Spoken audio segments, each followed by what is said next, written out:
you need to turn night into day. I know you're leaving, I wish you could stay, but there are more important things in life. Prices to Hello, everybody, and welcome back to the Legacy YouTube channel, your planetary headquarters for all celestial information. If we're talking about aliens, if we're talking about spirits, if we're talking about interdimensionals, if we're talking about anti-gravitic crafts, this is your headquarters. This is where you should be getting all your information. I'm Debake the Wise. If you're not already following me on Instagram, go follow me on Instagram at xdebakethewise. Today, I am joined with my brother Tay Chilla. He'll take it away. What's up, people? I read strange books with unlikely sources, is the way to put it, and that's why we've gathered here today to read ET 101. I have a premise that if you want to get past the idea of aliens and UFOs, and you already are ready to dive into that, you got to find these strange books which have the ideas and the philosophy of these alleged aliens that are being written down by various contact personalities. This is where we get to the real nitty-gritty meats and potatoes kind of content, and that's why we cover this, because a lot of these ideas are allegedly off-planet. Of course, they are influenced by the humans who bring their part in writing the material down, but this is the closest we can get to having a conversation with the other, the unknown. So that's why I love these books, and we got to judge them by the content that they speak of. So that's why we do these long read-throughs. And my brother Mr. Lucky. You know he is from before. Hello. Today we are continuing with ET 101, the Cosmic Instruction Manual for Planetary Evolution. And if you haven't seen part 1, go watch part 1. We're just continuing on at part 2, Transmutational Procedure. If you have not already subscribed to the channel, subscribe please. If you want to stay up to date with the Cosmic Broadcast, subscribe. And if you hate what we're talking about, subscribe and show it to your friends and let them know how crazy we are. So, without further ado, let's get into it. We are on part 2, Transmutational Procedure, Rules for Dysfunctional Patterns. So if you guys want to read along with us, crack open that book. It's pretty cheap. It's like 10, 12 bucks on Amazon. You can also buy the ebook for about 4 bucks. So follow along. Before we jump into this, I really want to say I like the name of this book, The Cosmic Instruction Manual for Planetary Evolution. As you know, on the Forbidden Scrolls podcast, we like to cross-compare different spiritual texts, very unique scrolls, the scrolls that you shouldn't be reading. And I'm going to cross-compare this with a lot of different ones. Starting with the Urantia Book, which is a very big, heavy-hitting scroll that we've analyzed numerous times, and it just keeps, quenching our thirst and wanting us for more, or leaving us wanting for more. This book, just by the title, it kind of reminds me of what the Urantia Book refers to as the Reserve Core of Destiny. The Reserve Core of Destiny is supposedly human beings on planet Earth who are in some type of spiritual organization, and they are used to pretty much externalize the brotherhood of man, the cosmic government, the kingdom of heaven on planet Earth. If you're a human being and your actions are going towards building the kingdom, aka helping others achieve their mind, body, spirit potential, if that's what you're waking up and doing with your waking life for the cosmic kingdom, then you would be mustered into what is called the Reserve Core of Destiny. I could talk about it all day, but I'll just read a little blurb from the Urantia Book, paper 114. The 12 groups of Urantia Destiny reservists are composed of mortal inhabitants of the sphere who have been rehearsed for numerous crucial positions on Earth and are held in readiness to act in possible planetary emergencies. This combined core now consists of 962 persons. The smallest core numbers 41 and the largest 172. Remember this. Remember what I'm saying right now because it's going to come back up later. Remember the number of people in this is 962 only. The smallest core being 41 and the largest being 172. With the exception of less than a score of contact personalities, the members of this unique group are wholly unconscious of their preparation for possible function in certain planetary crises. These mortal reservists are chosen by the corps to which they are respectively attached and are likewise trained and rehearsed in the deep mind by the combined technique of Thought Adjuster and Seraphic Guardian Ministry. Many times, numerous other celestial personalities participate in this unconscious training, and in all this special preparation, the midwayers perform valuable and indispensable services. So, we're going to skip ahead a couple of paragraphs real quick, and remember that number, it said 962 for the Urantia Reserve Corps.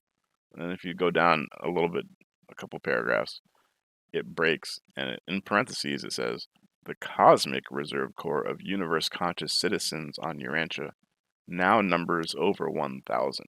So they give you a different number there of 1,000, not the 962. The Cosmic Reserve Corps numbers over 1,000 mortals whose insight of cosmic citizenship far transcends the sphere of their terrestrial abode. But I am forbidden to reveal the real nature of the function of this unique group of living human beings. So in the first paragraph, it said that the majority of the 962 are unconscious. In the second paragraph, it says the majority of the over 1,000 are conscious and their insight of cosmic citizenship far transcends the sphere of their terrestrial abode. So there's one big group of the Reserve Corps of Destiny, and apparently they're saying there's two sections, one cosmic and one planetary reserve. One of them is mostly unconscious of their training. One of them might be conscious of their training. That is how I'm kind of taking this book, and that's how this book is kind of being sold as or marketed as. And once you read it, you kind of get the fact that it's like it's trying to teach you that you're part of something. You're here to upstep the spiritual economy of planet Earth, and these are like instructions on how to do it correctly, like a military field manual, if you will. It's called the Cosmic Instruction Manual for Planetary Evolution. So imagine if you're a reservist or a cosmic reservist and you land on the planet and you have a little fun manual to teach you or to show you the ropes. And that's how I kind of am perceiving this right now. What's up, Magma? Welcome. We are just starting to read right now. I just read the paragraph of the Cosmic Reserve from the Urantia Book as a preface for how this relates in the cosmos of our thoughts. So yeah, imagine you're a Cosmic Reserve Corps member. You're on planet Earth, and there's a manual floating around that you could read to kind of like wake you up out of the matrix. So let's intake the information. Part 2, Transmutational Procedure, Rules for Dysfunctional Patterns. Step 1, in Rome, do as the Romans. Upon arrival on the Earth plane, your instructions were to completely fall asleep, just like the local population. You were to totally forget your true identity and everything you knew. Since most of you entered as babies, this was not difficult. Every institution in the culture supported this memory loss, and it became easier as the years went on. Any inadvertent slips on your part most likely occurred during childhood and were easily dismissed as the result of an overactive imagination. Since imagination threatens the dysfunctionality of this world, it was probably drummed out of you as soon as possible by the adult inhabitants of the planet. What your parents what your parents were unable to suppress, the school systems most likely made short work of, and this is their specialty. In this manner, the local planetary inhabitants unwittingly assisted in maintaining the secrecy of your presence and the security of the mission. Step 2. In Rome, do as the Arcturians. Ground rules. Step 2. Step 2 of the transmutational process cannot begin until the successful completion of Step 1. I don't know why I said it like that. In short, you must be able to pass for a local. You are not allowed to just fake it. Total dysfunctionality must be achieved before Step 2 can commence. When extraterrestrial incarnates on mission to planet Earth finally arrive at the point where they are no longer able to demand water they can drink, food they can eat, or air they can breathe without killing themselves, they are to understand that Step 1 of the mission has been successfully completed. The incarnates have truly become Earthlings, and Step 2 may now begin. All right. Coming out of the closet, you may dimly recall the saying, in Rome, do as the Arcturians. If not, don't strain your memory. Even if you do remember, the humor of it may not be immediately evident. That catchy little intergalactic saying was coined to capture the essence of Step 2 of the transmutational procedure. The procedure entails waking up to your true identity and forgetting everything you learned up until this point so that you can remember what you actually knew before you got here. In other words, you are to junk the entire identity you just spent a lifetime laboriously creating. Now, do you see why we say the humor may escape you?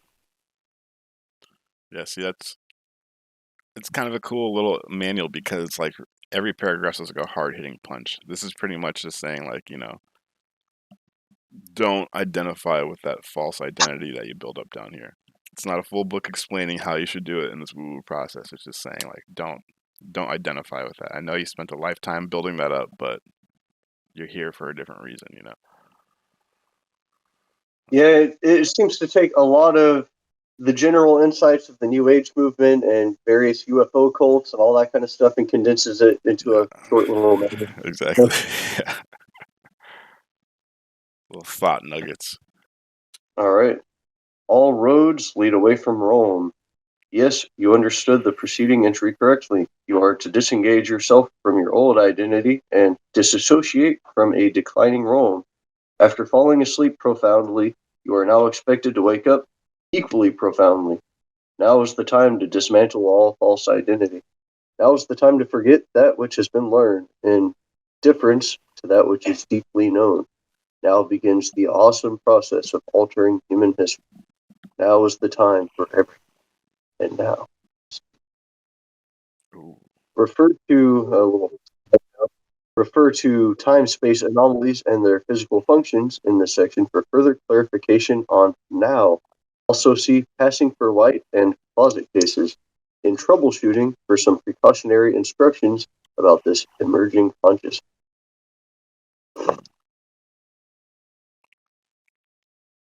And a gentle reminder. Some of you are probably wondering why such a torturous route was chosen to get to the desired destination. The reason you are wondering this is because you have been on this.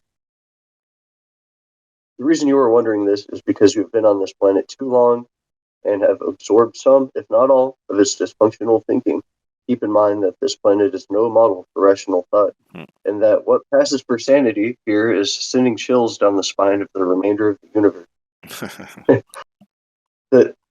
The need to absorb the dysfunctionality of the planet is in order to legitimately disarm its patterns.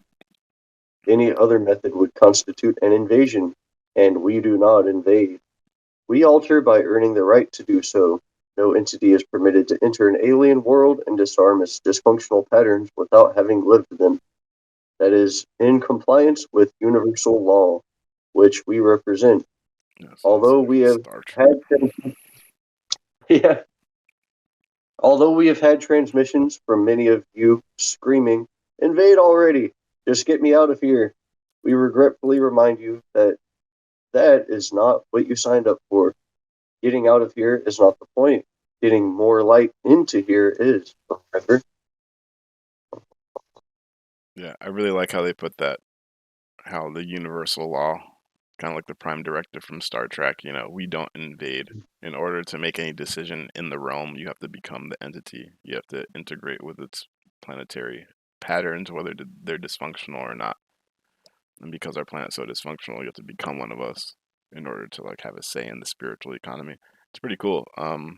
That's how Jesus did it. Melchizedek did it. He did it a little bit different, but Melchizedek became a human, ate as a human. You know what I'm saying? So it's like Mm. you gotta become one of us in order to, yeah, affect the spiritual economy. Because if you weren't, it would constitute an invasion, like a foreign entity coming in and usurping the normal way of life and just forcing their Yeah, way.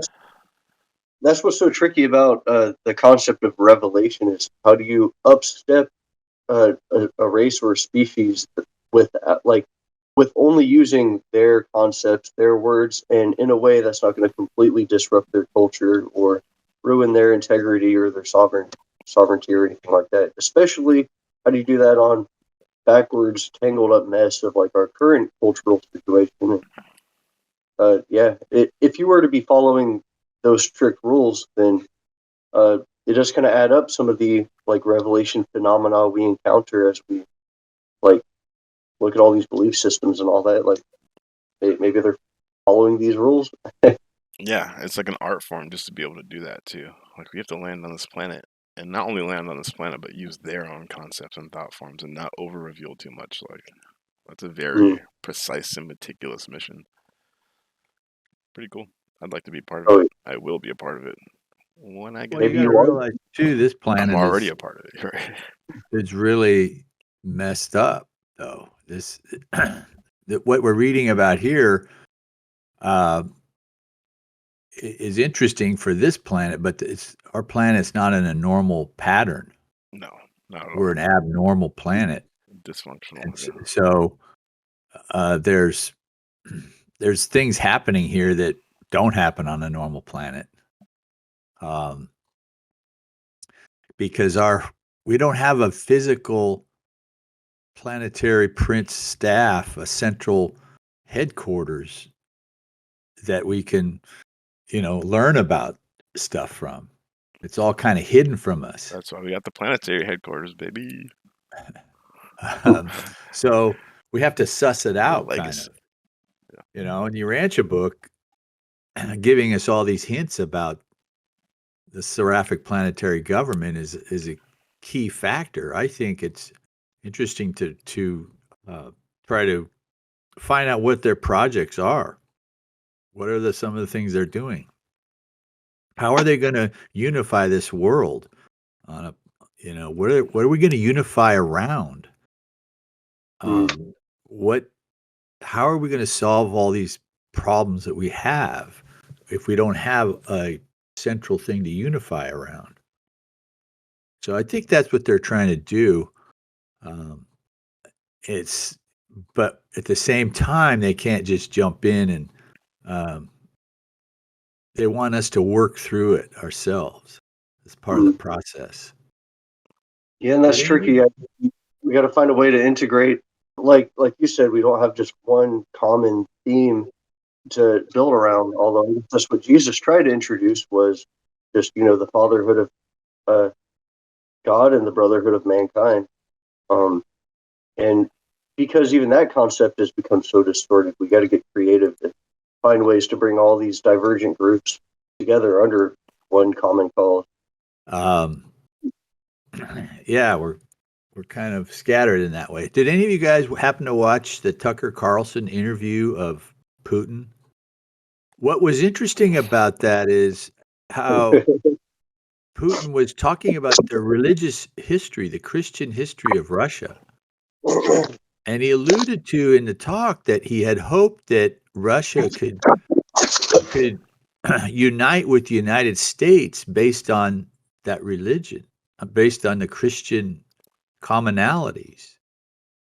It came at the very end of the interview. I was going to try to splice out a section of it and distribute it to different Urantians. um, It's a because strong what thought. he talked, the part that he mentioned is that, which was really true. I don't know if you've seen this quoted in the press, that the United States is held hostage to the military-industrial complex the same way that the Jews were held hostage, this is my input, to the Sanhedrin and the temple taxes and all the exploitation they did of the people when Jesus cleansed the temple. And You're part of very, our very trapped in the bureaucracy and the man-made laws that attempt to micromanage our behaviors or undermine. everything is skewed for economic benefit of just a handful of people. Mm. You know, so on a larger scale, that's one of the things that needs to be set straight. And at the same time, though, is the spiritual transformation of each individual, of getting them locked into their relationship with their spiritual agency, which this text is addressing that we're reading. It's a little bit of how we do interact with our spiritual agency that you brought up when you talked about the seraphic planetary government. I think they want to expand that. I was reading something about the calendar. Some people call instead of BC and AD, they call it the Common Era. The non-religious types want to refer to BCE as before the Common Era. They want to kind of take Jesus out of the picture by renaming the two calendars. But it's interesting. Our whole calendar now is based on Jesus, which is really the governor of this planet. Yeah, good luck trying to cover up that. Yeah, and that's something that we can actually eventually, I think that's the plan, is to unify around the authority of Michael through these religious transformation of people when they begin to have a relationship with their thought adjusters and with Jesus through the Spirit of truth. They'll be able to comprehend and accept Michael as the authority in their lives. Yeah. Which will. Well, All right, we gotta keep reading. Let's keep reading. Yeah, who's wanting to pick up on some interesting facts about transmutation? I am wanting to try to get through this relatively quickly too, because I got to try to get some shopping done before it gets too crazy, being Super Bowl day and all that. Too tired. All right, to let's read, Taylor? transmute. Yeah, I can get it. Pre-encoded activation. The seeded entities that comprise this mission were pre-encoded to awaken at this time. That means their DNA structures were genetically designed to go off like time bombs at a designated moment in order to accommodate more light than the current human model was prepared to entertain. The time for genetic detonation is now. Hell yeah. Let's blow up like Hiroshima, baby. Sorry, is that bad? Too soon. It's the DNA thing is in the New Age community. They love talking about how light codes can affect your DNA, how your thoughts affect your DNA. It's a little bit loose, but I like the idea. The Keys of Enoch have a lot to say more about the interaction between DNA and thought forms. I think that would be a better source to understand that. By far, yeah. But yeah, it's interesting. I'm not even sure if the DNA part is necessary, but it's probably, the mind, body, spirit working in conjunction together. They all morph and trend upwards and can be transformed. So it's definitely possible. Time, space anomalies and their physical functions. Dimensional shift. Time-space anomalies are being experienced on your planet at this moment. Most people have the nagging sense that there isn't as much time as there used to be. This is usually expressed as, my, isn't time flying? The reason for this sensation of less time is because there is less time.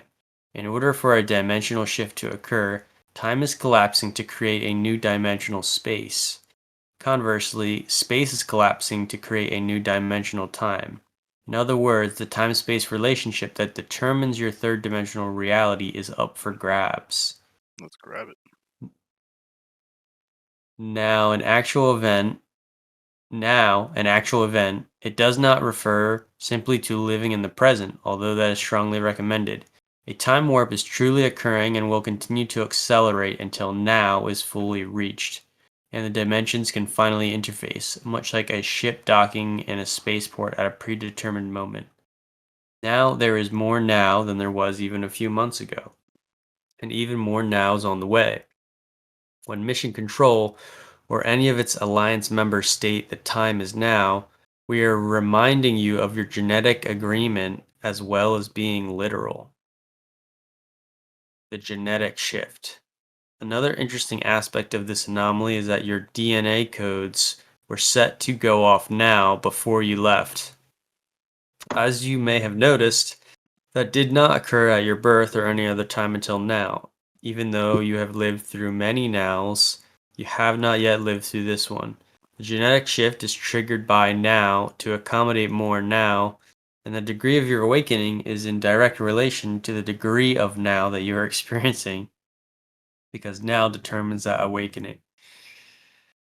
Note, in an emergency situation, now can be brought about instantaneously and all DNA codes activated simultaneously. This is a bit like calling up the reserves, and we would rather not use this method if possible. A more organic approach is preferred. Please see emergency procedure in troubleshooting for more information. Yeah, that's pretty cool. I like how they're using the word now. You know, in the last episode that we made, they were talking about being limited by the English language, that we don't have correct words for the concepts they're trying to portray to us. And Mm. now they're using the word now, but I'm sure it's a much more complicated word. There's probably multiple words for that energy in their higher dimensional language. And I think. like Did you ever hear the book "Be Here Now" Mm-hmm. by by Baba Ram Dass? Ram Yeah, Dass. yeah. That's a good one. Oh, That's the okay. guy from the Timothy Leary's buddy, Yeah, LSD partner. yeah, dude was Mm. wild. I He think that's shaped where she America a picked lot. this Yeah, up, this now thing. that makes Yeah. Be sense. in the now. I think she was part of that hippie generation coming up in the Yeah. 60s, 70s, 80s. Yeah, or And she, the it's a girl, right? clever way she used it. I think Yeah, Mm. and with the DNA stuff, it's pretty cool. Like the DNA is kind of like the vehicle. It's like if reality is a video game, there's programming behind it, and our Mm. character format, our character template, our body, our vehicle is like that little strand of DNA, and that little strand of DNA has all the codes for your body. It's pretty tight, and your DNA is unique. And that DNA was created by life carriers. They knew what they were creating, so it was like a way for mind and souls to interface with the physical reality. Like it's really cool. Um, Yeah. If I were to try to unpack what they're even saying about how there's less time moment by moment, and now we're in a now, from what I would understand, they're just kind of alluding to the idea that, like, in Urantia Book terms, you got the central universe. It's like the pattern universe, and it always exists. There isn't really time, but out here where we live, we're kind of we have to live in this sequential like illusion of time and see entire universes unfolding and all that. Just kind of mind boggling, but this idea that there's we live in something like a holographic universe where like a holographic image, it's all simultaneously encoded into a sheet of film, and you can cut up that film into slices, and each little slice still contains the entire image. And likewise, the reason we're experiencing less and less time and more now is simply the light of awareness or consciousness, yep, which is reality is increasing. So the present moment and our awareness of it is also increasing. yep, exactly. And that happens on many different factors. Einstein talked about time is relative. You know, time flies when you're having fun. It's true, and because reality is based off consciousness as well. Yes, it actually does speed time up, and the more Well, everybody does it at the same time, the faster time accelerates. Like now we're more conscious of, excuse me, world events. We're conscious of what's happening in Palestine, Israel, Ukraine, Russia, all this stuff. People weren't conscious of that stuff back then. They're not as in tuned. So now we are conscious of more events happening in the now, and therefore it ramps up that now feeling because so much is happening in the now, as opposed to 100 years ago for the average mind. Not that much was happening in the now. It still was. It just they weren't conscious of it. You know what I'm saying? But once well, everybody gets now, conscious of it, it starts creating like a tension or a panic or an anxiety. now we know that eternity is happening in the now. Yeah, And that's our whole time perspective is all of a sudden long term. You know, Starting and to think about what we're going to do in the next world and the world after that, and so Yeah. forth. yeah, and that book we hear now, he kind of does realize that at the end is that we're all focused on these future plans and all that, but then at the very end, that whole journey and that guru and all that kind of came to the conclusion was just be here now. Well, it's interesting. The Urantia book, they say the midwayers are 33,000 years old. Mhm. Can you imagine yourself at 33,000 years old? the secondary midways. Yeah, The secondary midwayers are that old, and there's much older creatures than them yeah. that we will be interacting with and getting to Primary know. midwayers are like 500,000 years old, right? Yeah, Yeah. I Well, guess the it's planet got going like we are 200 now. now. Go ahead. You've just lived moment to moment, and here you are. And that's probably how they feel. They're just like, well, here I am. But just to have that draw of experience of like just 30,000 years, Mhm. you Yeah, it's know, amazing, and it's like to when you think have all about that in your that, mind. Yeah, yeah, it just goes, and it just goes on, that's but just a, I also don't want to. If you're listening to this, I don't want you to think we're preaching the message of just be here now. All you have to do is be in the Mm. now, and everything's okay. Because that's not what we teach. That's not what this book's teaching. That's not what the Keys of Enoch's teaching, and that's not what the Urantia book's teaching. Nowhere does it say just be here now. Like just forget about Like everything and enjoy the now. time just the way you are. You don't need to change. You don't need to improve. Exactly. You don't. No. the fascinating thing is though, we as in this finite reality can have a relationship with eternal reality through our thought adjuster. Hell yeah, then create it. We're actually interfacing now with an eternal reality, which is our And thought adjuster. That's Mhm. what's kind of mind blowing. Yep. And then you gotta open your eyes and create. Because if you got your eyes closed, just sitting there, quote unquote, interfacing, that's cool as shit, Don't get me wrong, but like, don't forget the full circuit. The full circuit is to get those concepts into this planet.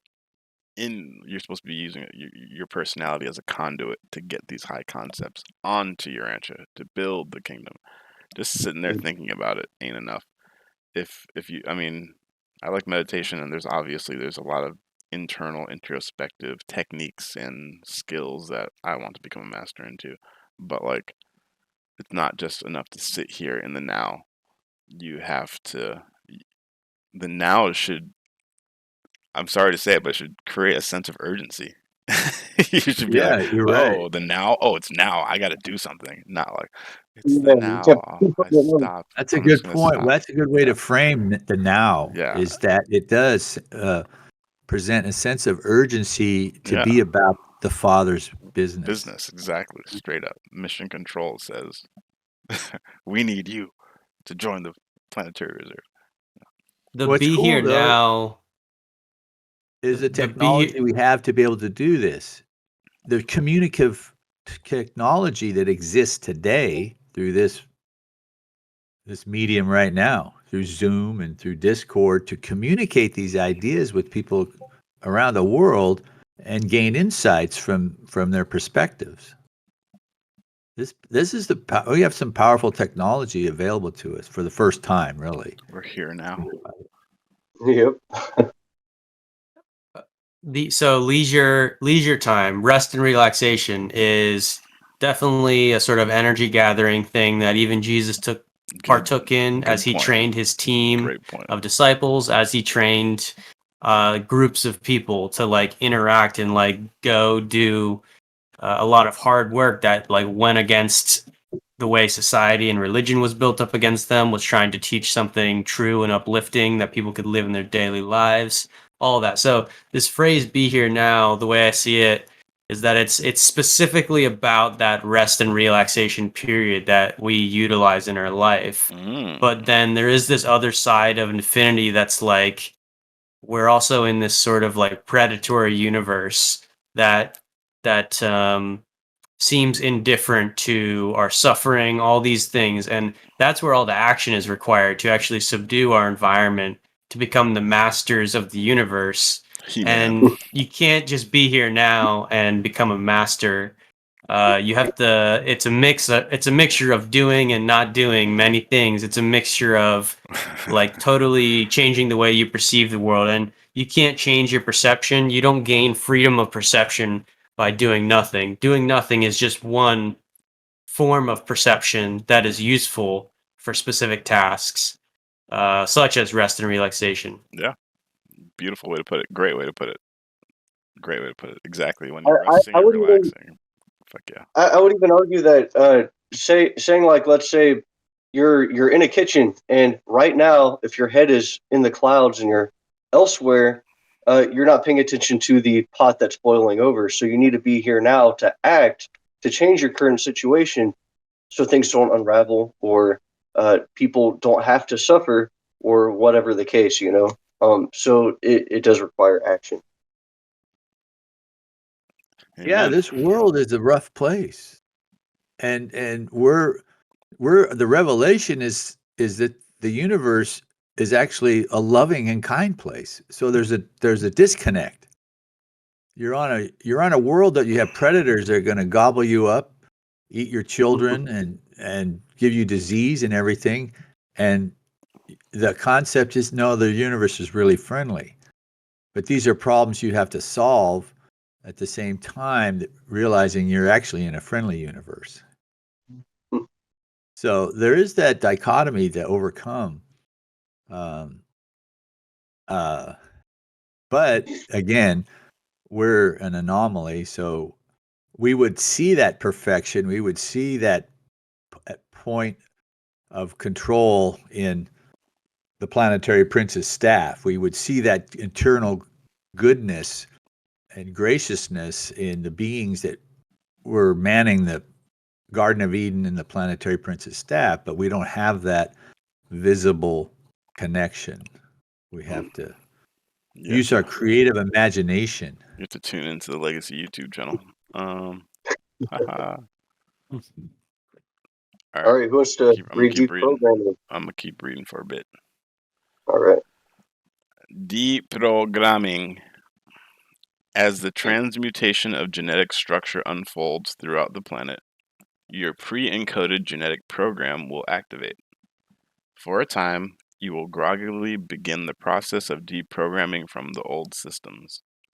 Your identity will begin its march out of the third dimension, while your personality and ego may be more inclined to cling to a sinking ship.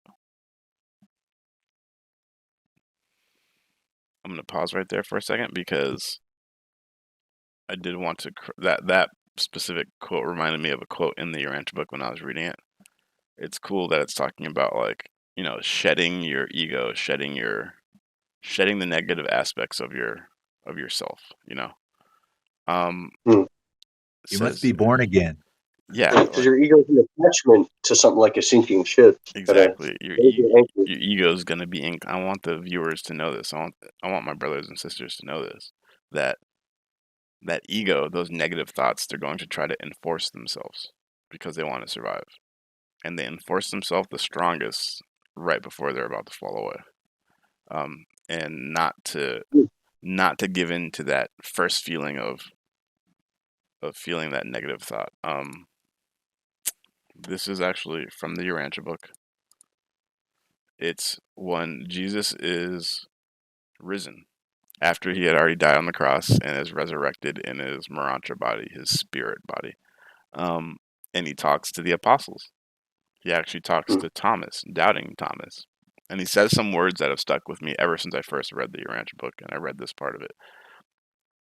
It goes, "When the master had so spoken, he looked down into the face of Thomas and said, 'And you, Thomas, who said you would not believe unless you could see me and put your finger in the nail marks of my hands, have now beheld me and heard my words. And though you see no nail marks on my hands, since I am raised in the form that you also shall have when you depart from this world, what will you say to your brethren? You will acknowledge the truth, for already in your heart you had begun to believe, even when you so stoutly asserted your unbelief. Your doubts, Thomas, always most stubbornly assert themselves, just as they are about to crumble. Thomas, I bid you, be not faithless, but believing, and I know you will believe, even with a whole heart." So when I read that part right there in the deprogramming section about how like your identity, your adjuster, your true self is going to march out of the third dimension, but your ego might cling. If you're listening to this, guys, any situation you encounter in your day-to-day routines, interacting with people, you're going to feel that ego, you're going to feel those doubts, you're going to feel the fear and anxiety harden and assert itself. It says it right there. Those are the words from Jesus. It's going to assert itself right before it crumbles. So don't give in to it. Oh, I can't do that. Oh, I can't do that. I don't want to go talk to that. Oh, I can't do that. No, go head first into it. And then you'll realize, oh, wow, there's nothing and it's going to crumble. And then you'll realize, oh, wow, I'm a lot stronger than these negative feelings and thoughts. Don't let your ego cling like it's clinging to a sinking ship. That's what I connected from it. But moving on. As the old programs of a dying world begin to unravel, you may experience a little discomfort, such as your entire world falling apart. It may be useful during this transition to remember that you are an interdimensional master who is an expert in transmuting crumbling realities. You've done this many times before. Hell yeah. Debriefing. All that you have endured during this residency on planet Earth is extremely valuable to mission control. What interests us is not the information concerning the nature and effect of human dysfunctionality.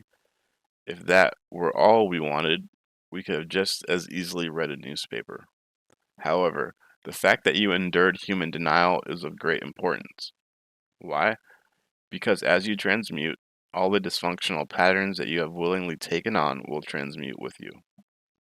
Although you may not recall, you agreed to do this to assist the Earth in her birthing process into the light. The nature of the agreement was that you would willingly transmute the denial you have borne, who you have been erroneously told you are, and all that you have come to humanly represent.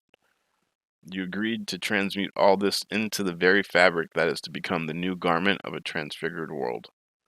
Consequently, your debriefing process is very dear to us because it is a sacred act. I put a quote in the paper in the chat from the Urantia book about you are becoming more and more adorable as you leave behind the coarse vestiges of planetary animal origin. And I found that word adorable kind of to be when was the last time you were adorable? When you're what? You have a kid. When you're 3, 4, 5 years old, kids are cute and adorable, right? And so what we know we were there. We were adorable at one point in our life. Yeah, well, from an ancient being's perspective, yeah, we're all adorable, even when we're like 100 years old, because we're still little kids.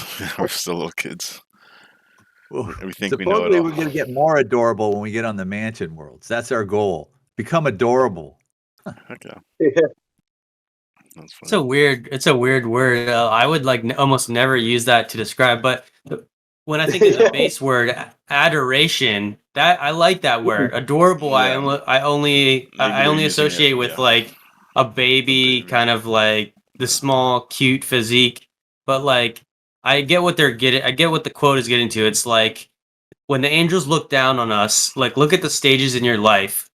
Which ones of those would the angels have adoration for? And like you can see, like, oh, in this phase there was like nothing worthy of adoration.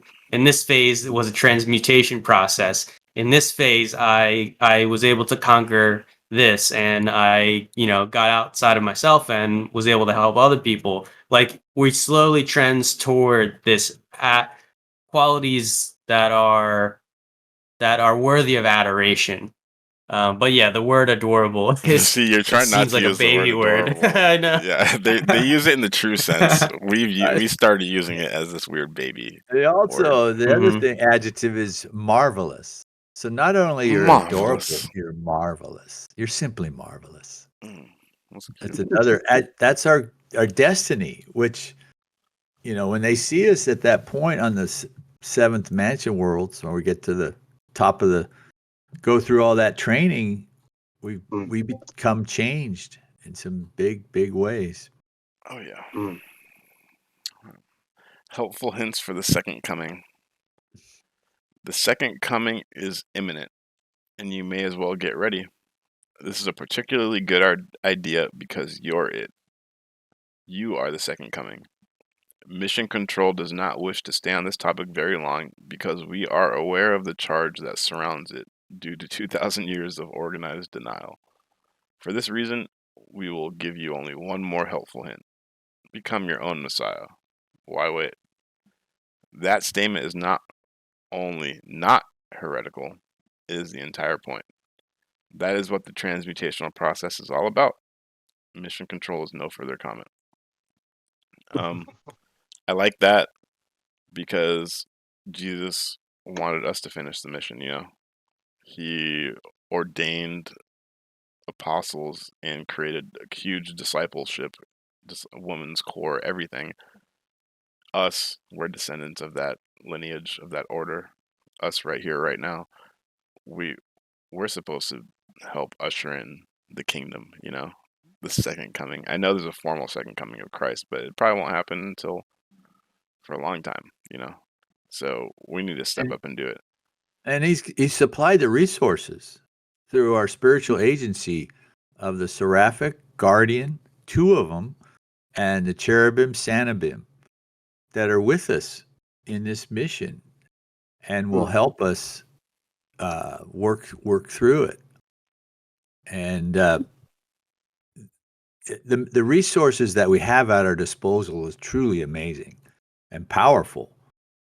The Oh thought yeah. adjuster and the seraphim, the way their interaction and helping us spiritualize ourselves and become more useful on this planet in ways of helping this whole process with people, such as what you're doing with your webs. Just think about it. We're really just messengers of this concept, Mm. and we have tools now. We have these YouTube channels and all these tools for communicating that message out on an Yeah. individual If basis. we were to be theoretically, if we were to be the last generation, if the world does fall apart, then we would be the ones, or the last few generations. It would be on us to save it because we have all the tools at our disposal to be able to make it happen. But I mean, I got complete faith in us as a species to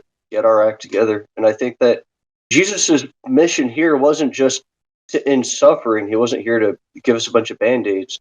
And I mean, if his mission was to make life comfortable for all people on Earth, he would have failed miserably, but that wasn't his mission here in the first place. He was here to show us exactly how to live in adversity in a completely corrupt and backward system where your institutions, your religion, and your government, even 2,000 years ago, were all completely perverse and corrupt, and how to still come into touch with eternal realities and to bring that forward by being self-volitional and to have the tact and tolerance to coordinate with others to reach a higher mission. And we do have everything at our disposal to do that. And I feel like Jesus has probably been waiting for the last few thousand years, just on the edge of his seat, like, come on, guys, you can do it. You're so close. Right. And the idea that often stuff like communism or socialism is brought is that the government will take care of us, or really any kind of governmental solution is that we're to be babied and pampered by some utopian government, and that the vision of a utopia is that we're all just taken care of. But I think the vision that Jesus probably had for all of us is that we can all take care of ourselves and each other, and we all take on that collective responsibility. Yeah. And Amen. the point now is that the institutions we trusted are exploiting us. They can't be trusted anymore. You can't trust the news. You can't trust what someone says, a politician says. You can't, because they're exploitive. Beware the military-industrial complex. They're exploiting us because they make money from war. They make money from making weapons and selling weapons. Period. They're going to keep that fear going as long as they can, because that's their livelihood. Yeah. But yeah, I'm starting to realize that it's in people's very nature to rise up in those ranks. They have a certain mindset of grasping for power for their own interests. And so in some of those positions, unfortunately, if you're any good at your job, you're essentially a psychopath. Yeah, I know, right? And I like how it's talking about become your own Messiah, whatever. Like, it's not only not heretical, because people would hear that term and be like, that's heresy, Another quote I brought up, one of my favorite quotes, and I bring it up a lot around Urantia Book readers, and they always they go, that's heresy, how dare you say that? Is I always say the term spiritual assault. My favorite quote. It's my favorite quote from the Urantia Book, and every time I say it in a Urantia server, everybody's like, "What do you mean by spiritual assault? That's not even possible. That's not even a thing." And then I give them the quote, and they're all like, "I forgot about that part," and they tighten up real quick when I drop this quote. But favorite quote of the Urantia Book right here, paper 155. Jesus continued to teach the 24, saying, "The heathen are not without excuse when they rage at us. Because their outlook is small and narrow, they are able to concentrate their energies enthusiastically. Their goal is near and more or less visible, wherefore do they strive with valiant and effective execution. You who have professed entrance into the kingdom of heaven are altogether too vacillating and indefinite in your teaching conduct. The heathen strike directly for their objectives. You are guilty of too much chronic yearning. If you desire to enter the kingdom, why do you not take it by spiritual assault, even as the heathen take a city they lay siege to? You are hardly worthy of the kingdom when your service consists so largely in an attitude of regretting the past, whining over the present, and vainly hoping for the future. Why do the heathen rage? Because they know not the truth. Why do you languish in futile yearning? Because you obey not the truth. Cease your useless yearning and go forth bravely doing that which concerns the establishment of the kingdom. There you go. There's your marching orders. That's what I'm saying. That's my favorite quote out of everything. That's that gave me fear, it's not heretical to say that. Take the kingdom by spiritual assault. We're not here to just sit here and twiddle our thumbs and, well, I think this and I feel this. Nothing's going to change. Yeah, it's bull. No, it's going all in. Yeah, exactly. It's going all in and reconfiguring your motivations and your desires and your lifestyle even. I mean, if you really want to, but again, it's an exciting thing to do. It is. And you have spiritual help to do it. Not really a solo mission. Not at all. Yeah. But yeah, I love that. And now you said solo mission, part 3, the mission. The mission. I'll start it off now and throw it over to job titles, whoever wants it. 3, the mission. Les missions. for my French speakers out there. The following, yep, that one. Me too. The following section uses many military terms to describe the activities of the various branches of this mission. I'm just going to stop right there because, again, when I was reading this, my mind was like, dang, this is crazy because we're trying to make cross-correlatory points, right? And another very spiritual text that we keep talking about, the Urantia Book, also talks like this. They use military terms to describe the cosmic organization.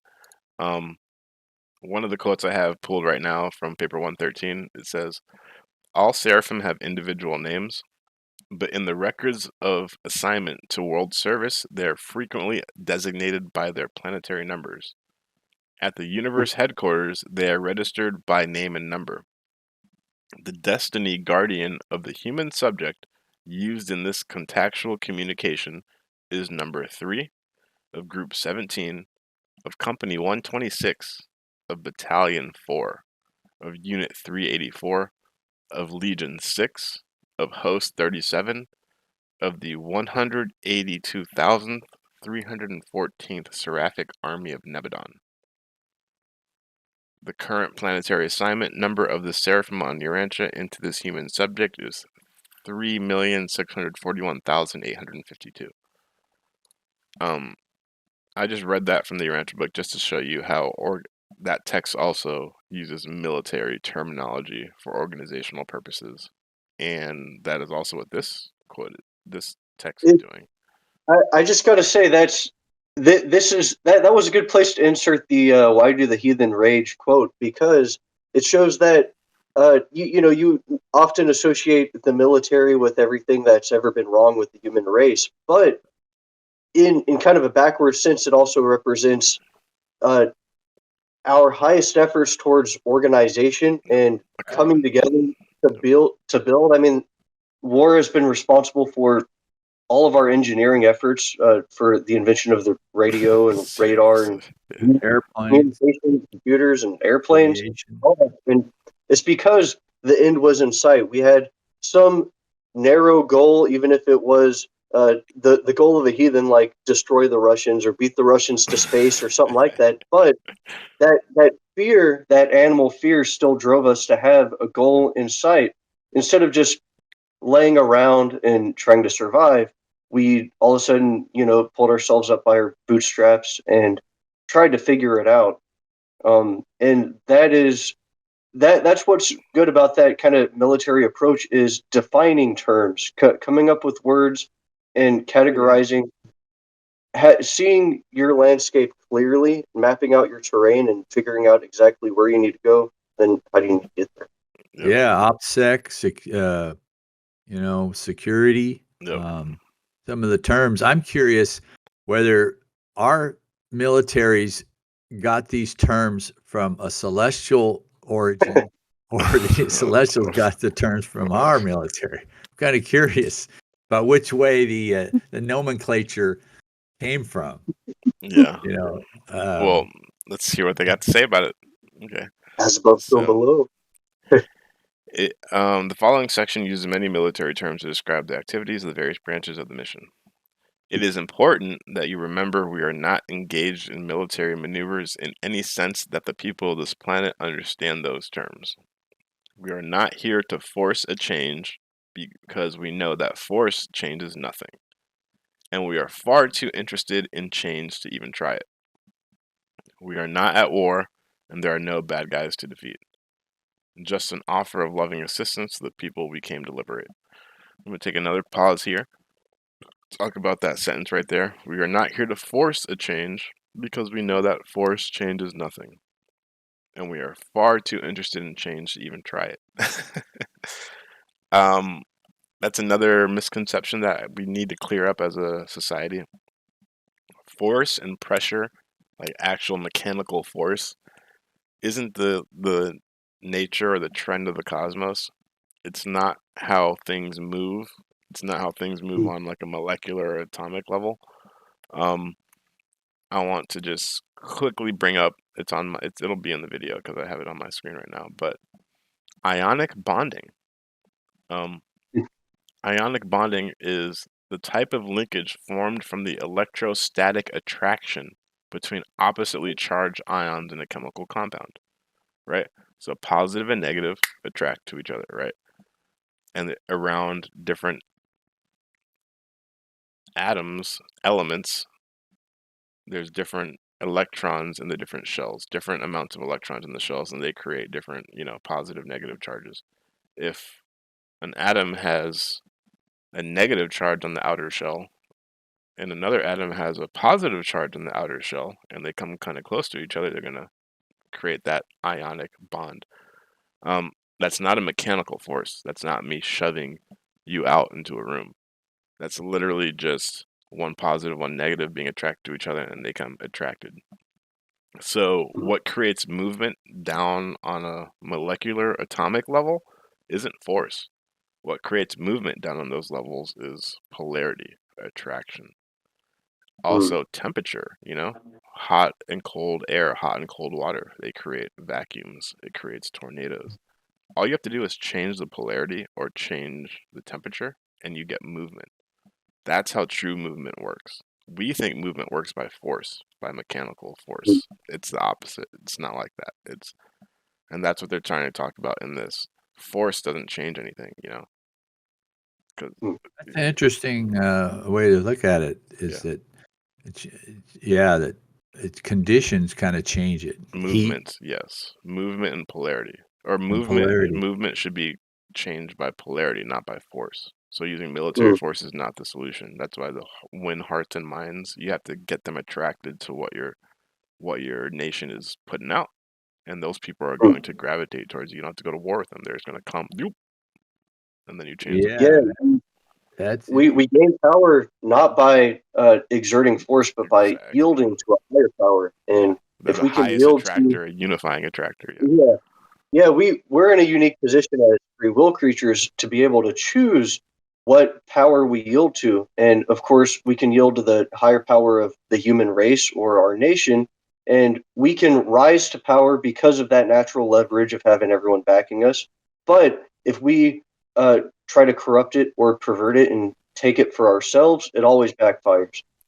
But someone like Gandhi yields to a higher power and naturally has more people following him than any army, and it's because he was yielding to the power of infinite intelligence. If we become a tool for that, we don't even have to worry about it.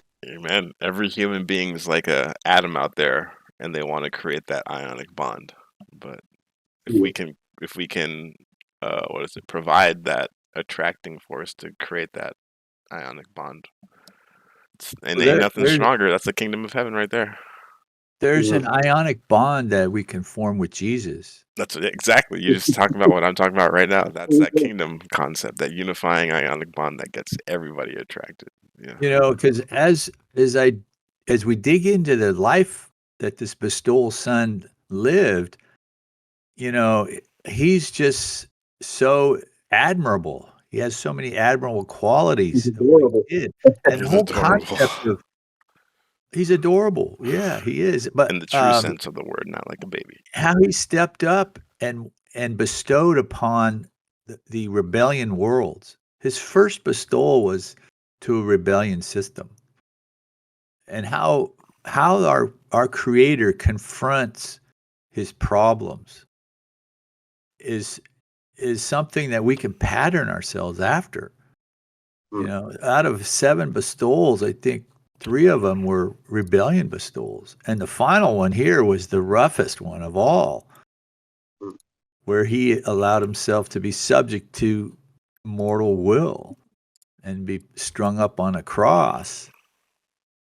It's just, you just want to know this guy, right? He wasn't know Jesus. He was leading to a higher power, and that's why Bruce Lee goes the way of water, because we can struggle to force our way through concrete, but a plant can just grow right through it because it's yielding to the hydraulic force of water. Yeah. So, yeah, that's That's good. Yep.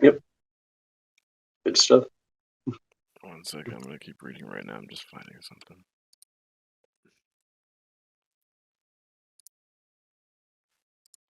Cool. All right.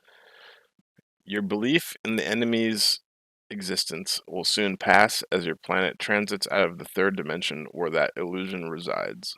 We do not choose military terminology to foster your fictional belief in an external adversary. We only choose these terms because we had to choose something. And you all seem very conversant and comfortable with military thinking. Your focus was the basis for the analogy, coupled with your need for mental structure. This terminology is in no way an adequate expression of who we are or what we are doing. Unfortunately, any other analogy we could have chosen would have been equally inadequate because it is virtually impossible to package a fifth dimensional thought form in a third dimensional wrapper.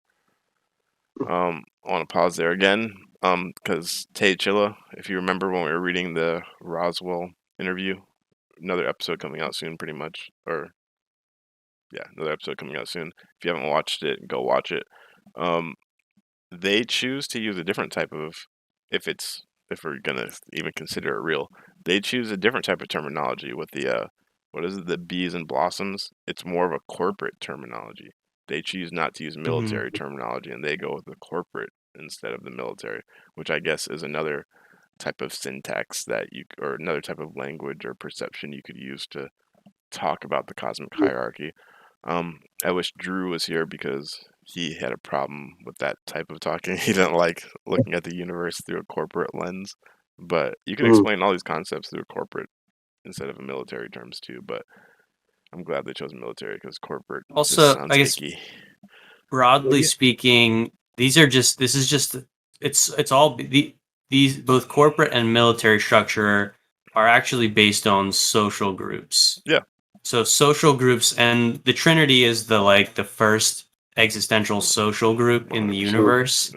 Yeah. And so everything even all of creation, comes from that consciousness and that parentage, and it's all combinations of the Trinity. Jesus, or the Michael sons, are said to be the Father and the Son combination. There's all these like links that come down the tree, I guess, tree of parentage. And so corporate military structure, it's really just how it's about social groups and what they're trying to accomplish and their values and how they set up their system.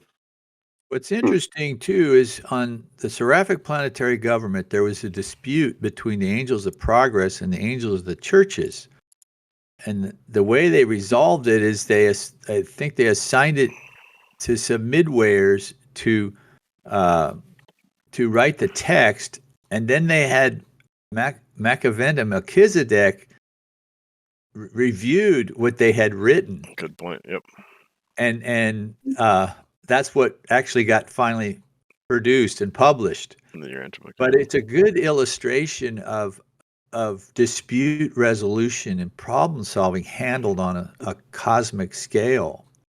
And and I'm relating that to that last sentence in that paragraph I just read, where it's unfortunately any other analogy we could have chosen would have been equally inadequate because it's virtually impossible to package a fifth dimensional thought form in a three-dimensional wrapper. Those beings, the seraphim of the churches and the seraphim of the whatever disputing, they're thinking like fifth dimensional, sixth dimensional. Their concepts are so high up, and they're trying to wrap them in three-dimensional words. And that's when the midwayers finally have to come in and kind of like, hey, we're the ones who are good with knowledge or with language, so we'll be able to put it.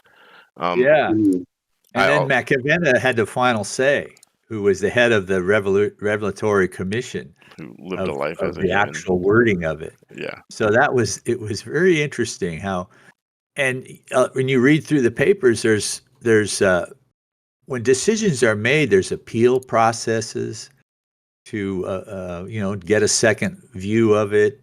There's a pretty organized structure for. Think about all these different creatures getting along. I mean, the array of creatures differences in them is amazing. That's out there in the universe, and they have to have some processes to work out the the details of their missions. Yeah, So it's a highly organized celestial administration that we're dealing with, and it's pretty dope once you realize it. Also, to finish that thought, I also have something from the Keys of Enoch. I really like how they put that, the fifth dimensional thought form in a 3D wrapper. That's great. yeah, that's a good That's great. expression. Like, so going back to the Keys of Enoch, I think we have an episode about this, about ideographic cybernetics, aka pictures in your mind. Inside, you have a visual color screen, and you can put pictures on that color screen. That color screen is sacred, and you should put divine pictures on there, like pictures such like visions about you becoming the best you can be and you helping others. Visions about you trying your hardest and putting in practice, not visions about, oh, I'm gonna kill and steal and rape people. Or revenge, Yeah, or those are bad. You're gonna condition yourself. So that screen is sacred. Don't put those bad stuff up. Put the good stuff up. Um, so that's called ideographic cybernetics in the Keys of Enoch. And the Urantia book has a part about it in the Celestial Artisans, where it's the ideographers who can like conceptualize, and they like use it for artistry, which is really cool. So that's a cross correlation between the Urantia book and the Keys of Enoch. But I'm talking about the correlation between ET 101 with the fifth dimensional thought forms and 3-dimensional wrappers. I'm gonna read a couple quotes from the Keys of Enoch. I just searched ideographic, and I'm just gonna read some stuff. So it explains that ideographic cybernetics, or ideographs, are scenario abstracts. Does that make sense? So right now I'm speaking in linear fashion using words. If we went to like a cool like concert or a show last night, and I had to explain what happened last night when all of us were there, it would take me time to do it. I'd be like, so we pulled up to the scene. I was wearing all purple. I was wearing matching shoes. We walked into the door. I looked to the left. I saw a group of people. This one girl was wearing a red dress with some cool sneakers. I walked past her. So all this would take time because I'm explaining it in linear fashion.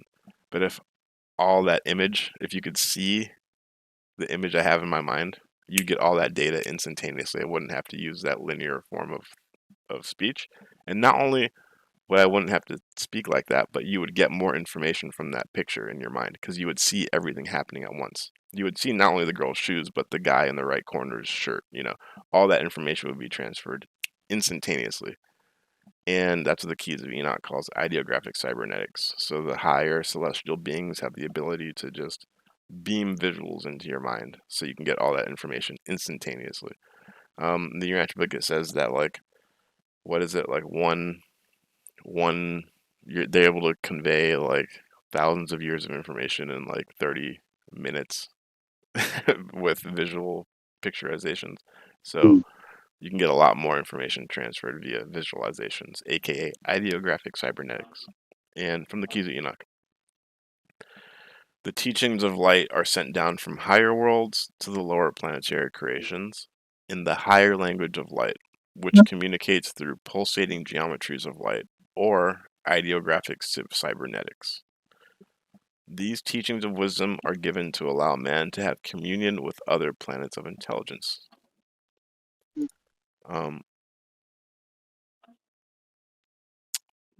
The throne works as instant communication with the infinite mind, using ideographic and pictographic cybernetics. This is the language of light symbols, which works with more than 2-dimensional forms of graphic language. Talking about dimensional forms of thought forms again. The knowledge of this language comes from a core memory of information being shared by the higher evolution. So our universe is a core memory of these type of visualizations, and the higher beings have access to this core memory language. With these pictographs and ideographs, the Lords of Light can fuse scenario abstracts of vast consciousness orders. This enables the Lords of Light to reach many planetary worlds and reality levels simultaneously. So they're pretty much able to use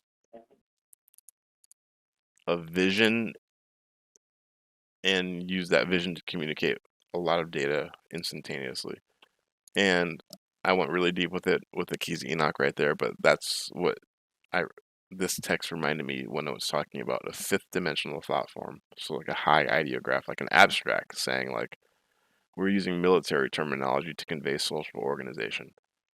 Like that thought I just said right there in words. Military terminology to convey social hierarchies and organizations. That's a light pictogram in my mind.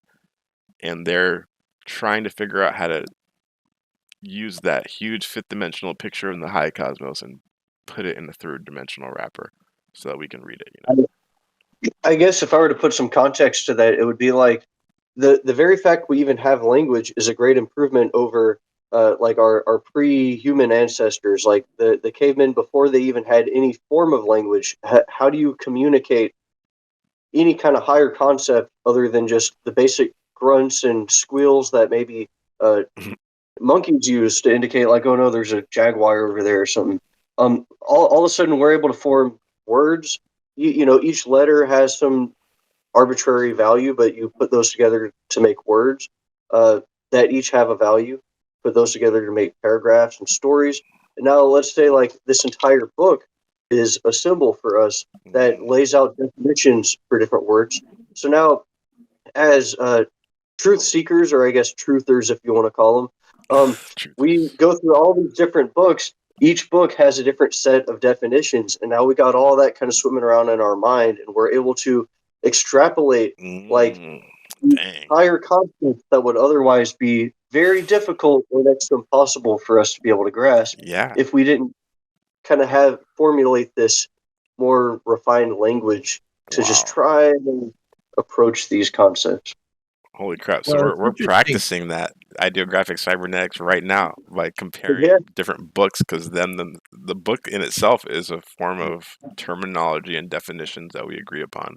Then we get another book which are terminology and definitions that are different, but we kind of agree. Then we integrate them, and now we're The more we do literally that, we're melding fifth dimensional thought forms and using the books yeah. as terminology to explain and convey higher concepts to other people. Yeah, and Yeah, we're at a time okay. where the tools to do that are really Insane. at our disposable. I mean, you think movies are that same concept, artistic works, We have to speak movies, in books. music. Definitely, music does that because it communicates emotion as well as thoughts and emotion and Yeah, Yeah, rhythms. movies are a great way. Yeah, exactly. Too bad it's they're kind all of like shit and they're ran by the Illuminati. No, sorry. We have yeah, all these. I'm gonna ignore that for a second. It We is have in our these culture to tools, give but movie we have reference. I'm just peeing real quick. Bro. Yeah. If you do not like our use of your language, please keep in mind that that is exactly what it is, your language. That is why we would have preferred that you had acquainted yourselves with this manual before your arrival, on worlds where communication is pure and where misinterpretation is impossible. Be aware that until you are fully reawakened, there is always a potential for misunderstanding. Our advice is to proceed with caution and to not mistake the mental concepts we present as expressing the full meaning of what we say. Also, keep in mind that this mission is not a military threat. Its sole purpose is to assist you and your planet through a graceful transition into the light, and its sole motivation is love. Nice. All right. That's good.